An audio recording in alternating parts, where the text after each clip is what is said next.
Já pensou nisso? Usar uma placa de vídeo, sabe, aquela peça que a gente normalmente liga a games super avançados ou renderização pesada de filmes, usar isso como uma chave para, tipo, arrombar a porta de um servidor. Parece um roteiro meio maluco de filme de espionagem, né? Mas é exatamente o tipo de cenário, assim, intrigante que os materiais que a gente analisou hoje trouxeram para a gente discutir. Bem-vindos a mais essa exploração aprofundada aqui no nosso espaço. Hoje, o foco é a vulnerabilidade CVE 2025-23266.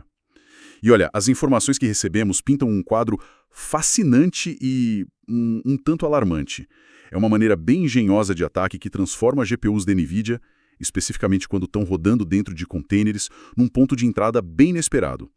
Então a nossa missão aqui hoje é desvendar essa vulnerabilidade, camada por camada. Entender como ela funciona, quem realmente corre risco e, claro, o que essa história toda nos ensina sobre segurança no mundo complexo da tecnologia atual. Tudo baseado nos documentos e análises que temos em mãos. Ok, vamos lá, vamos desempacotar isso. Para começar, o que exatamente é essa tal de CVE 2025-23266?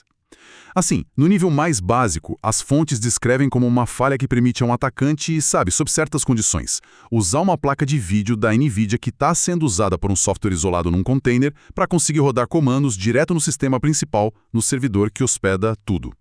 É meio como se alguém que está num quarto trancado, que seria o container, conseguisse dar ordens para quem está do lado de fora, na casa principal, sabe? E tem um detalhe que os materiais ressaltam que é bem interessante.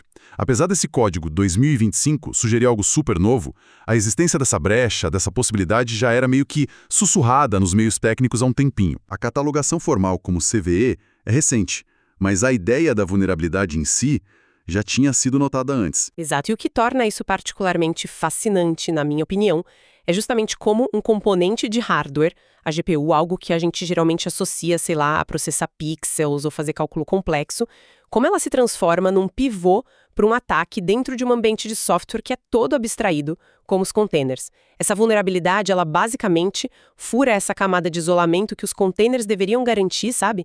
E consegue alcançar o sistema operacional físico que está por baixo. Isso joga uma luz muito clara sobre a complexidade dessas camadas de tecnologia que a gente usa e como as interações entre elas podem gerar riscos bem inesperados. Para a gente entender onde exatamente mora o perigo, a gente precisa olhar para as ferramentas específicas da NVIDIA que os materiais analisados apontam como, digamos, o epicentro do problema. São basicamente duas. A primeira é o NVIDIA Container Toolkit. Pensa nele como uma espécie de tradutor, ou talvez uma ponte, como os próprios documentos sugerem. A função dele é permitir que aplicações que estão rodando dentro de containers isolados, tipo os gerenciados pelo Docker, por exemplo, consigam acessar e usar todo o poder das GPUs físicas que estão instaladas no servidor. Isso é, assim, absolutamente vital para tarefas que consomem muita GPU. Coisas como treinar modelos de inteligência artificial, fazer simulações científicas complexas, processamento de vídeo em larga escala. Sem essa ponte, o container ficaria meio que cego, ele nem saberia que a GPU existe ali. A segunda ferramenta-chave é o NVIDIA GPU Operator. As fontes descrevem ele como um sistema de automação mais robusto, sabe? Voltado para ambientes maiores, mais complexos, que usam Kubernetes. Kubernetes, para quem talvez não conheça tão bem, funciona como um tipo de controlador de tráfego aéreo para gerenciar milhares de containers espalhados por muitos servidores. É o cenário típico de grandes data centers, provedores de nuvem.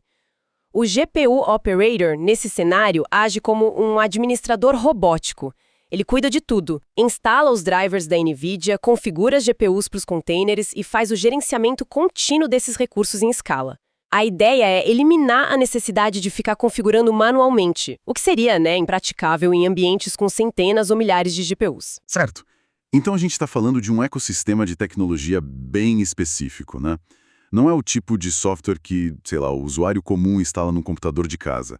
O público aqui são as grandes corporações, instituições de pesquisa, provedores de serviço em nuvem, basicamente qualquer entidade que opere data centers com uso intensivo de computação de alto desempenho, especialmente para IA, análise de Big Data ou computação gráfica avançada.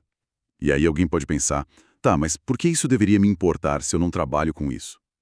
Bom, muitos dos serviços online que a gente usa todo dia, desde streaming, redes sociais, até ferramentas de busca e bancos online, rodam sobre infraestruturas desse tipo lá nos bastidores.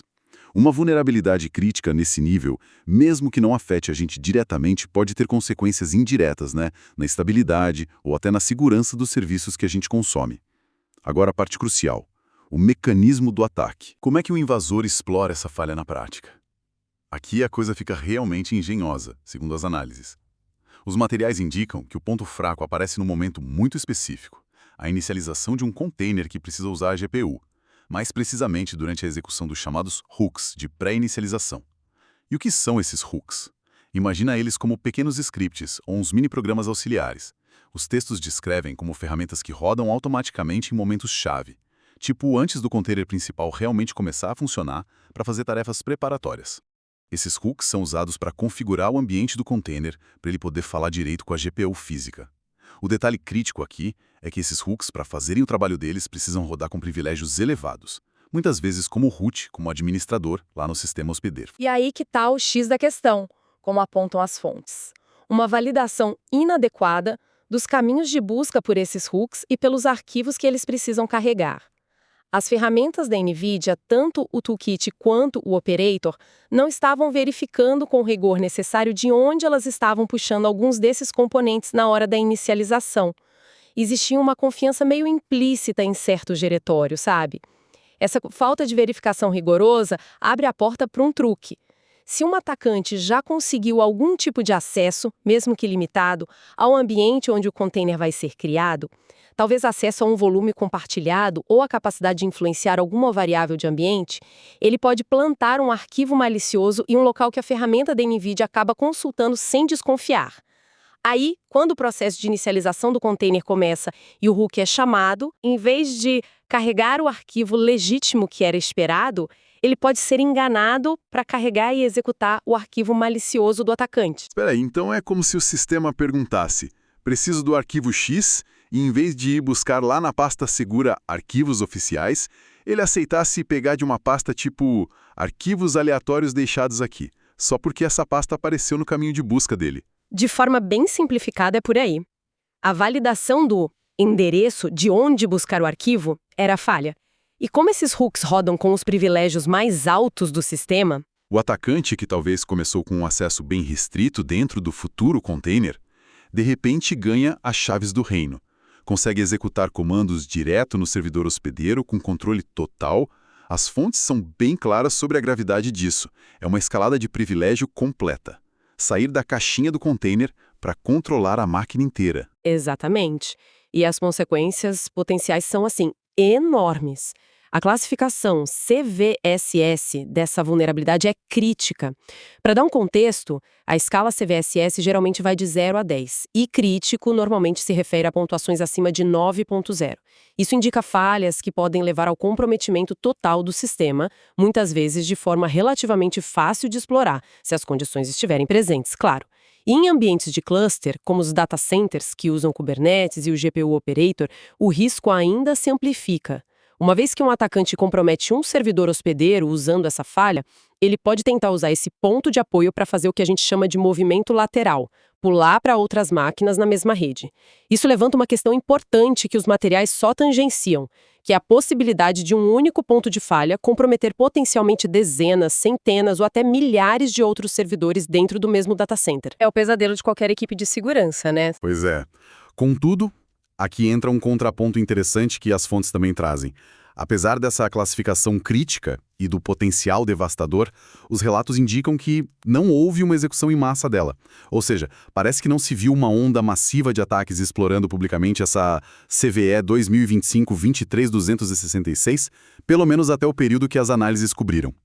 Isso parece um pouco contraditório, né? Uma falha crítica, mas que foi pouco explorada na prática. Parece, mas a gente pode inferir algumas razões bem plausíveis conectando os pontos que os materiais nos dão. Primeiro, como a gente já mencionou, o público-alvo principal dessa tecnologia, grandes empresas, provedores de nuvem, centros de pesquisa, geralmente têm equipes de segurança dedicadas, monitoramento mais avançado e processos de resposta a incidentes mais maduros do que, sei lá, usuário doméstico ou pequenas empresas. Eles podem ter detectado tentativas de exploração mais cedo ou simplesmente aplicado as correções mais rapidamente. Segundo ponto, e talvez o mais relevante aqui, é a questão da mitigação. As fontes são unânimes em apontar que a NVIDIA agiu para corrigir a falha. Lançaram versões atualizadas do Container Toolkit e do GPU Operator. Então, a principal forma de se proteger é simplesmente aplicar essas atualizações. Em ambientes corporativos bem gerenciados, existem frequentemente processos de patch management, gerenciamento de atualizações, que mesmo se não forem totalmente automáticos, pelo menos alertam os administradores sobre vulnerabilidades críticas como essa. A rapidez na disponibilização e aplicação dos patches pode ter fechado a janela de oportunidade para muitos atacantes antes que eles pudessem desenvolver e escalar ataques em massa. O que nos leva direto à questão da proteção, então. Se alguém está operando um ambiente que usa essas ferramentas da NVIDIA, o que precisa ser feito? A resposta que ecoa nos materiais analisados é bem direta. A atualização. Manter o NVIDIA Container Toolkit e o NVIDIA GPU Operator nas versões mais recentes, que já têm as correções para essa falha de validação de caminho nos hooks, é a medida essencial. Exato. Reforçando isso, a atualização é a linha de defesa primária.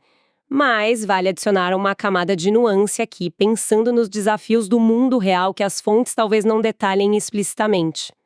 Aplicar patches em ambientes de produção complexos, com centenas de servidores rodando cargas de trabalho críticas, nem sempre é algo trivial, né?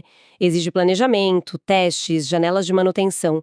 Portanto, mesmo com o patch disponível, pode haver um tempo até que todas as organizações consigam aplicá-lo.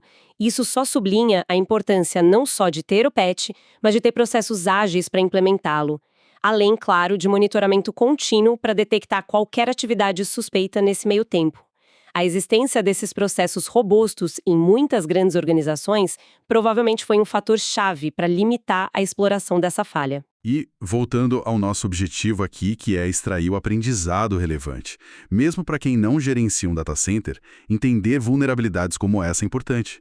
A gente vive numa era digital que é sustentada por essas infraestruturas gigantescas e super complexas, onde hardware especializado como as GPUs interagem com múltiplas camadas de software, sistemas operacionais, containers, orquestradores como o Kubernetes e as ferramentas específicas como as da NVIDIA. Compreender os pontos de fragilidade nesse emaranhado nos ajuda a ter uma visão mais realista da segurança do ecossistema digital que todos nós usamos. Mostra que segurança não é só sobre ter senhas fortes ou antivírus no computador pessoal. Vai muito além. Exatamente. Se a gente conectar isso a um quadro mais amplo, o que essa CVE 2025-2366 ilustra é um padrão recorrente, um desafio fundamental na cibersegurança moderna, a complexidade como fonte de risco. Vulnerabilidades frequentemente surgem nas interfaces, nas costuras entre diferentes sistemas ou camadas de abstração. Nesse caso, a interação entre o hardware da GPU, o software que conecta ele ao mundo virtualizado, o Container Toolkit, e as ferramentas que automatizam o gerenciamento disso em escala, o GPU Operator, tudo orquestrado por um sistema como Kubernetes. Cada peça foi projetada com um propósito, muitas vezes para melhorar desempenho ou facilitar o gerenciamento, mas a interação entre elas, se não for perfeitamente validada, pode criar uma brecha que ninguém previu olhando só para cada peça isoladamente. É uma ótima síntese. E nos deixa com uma provocação final, algo para refletir com base no que a gente discutiu hoje. Os materiais analisados focaram nessa interação específica, GPU, container via hooks mal validados. Mas a pergunta que fica no ar é: à medida que nossa tecnologia se torna cada vez mais poderosa, mais integrada, com mais camadas de automação, especialmente nesses data centers que são a espinha dorsal de tantos serviços, que outras interações inesperadas como essa, talvez entre diferentes tipos de aceleradores de hardware, ou redes programáveis, ou novas formas de virtualização, podem estar criando as próximas grandes vulnerabilidades silenciosas? Ou, colocando de outra forma, será que a própria complexidade crescente dos nossos sistemas, embora traga benefícios inegáveis, está também inevitavelmente multiplicando os cantos escuros, os pontos cegos onde falhas como a CVE podem se esconder por mais tempo, esperando para serem descobertas por acaso ou, pior, exploradas por adversários? É uma reflexão importante sobre a arquitetura da tecnologia que molda nosso mundo e os desafios contínuos para mantê-la segura.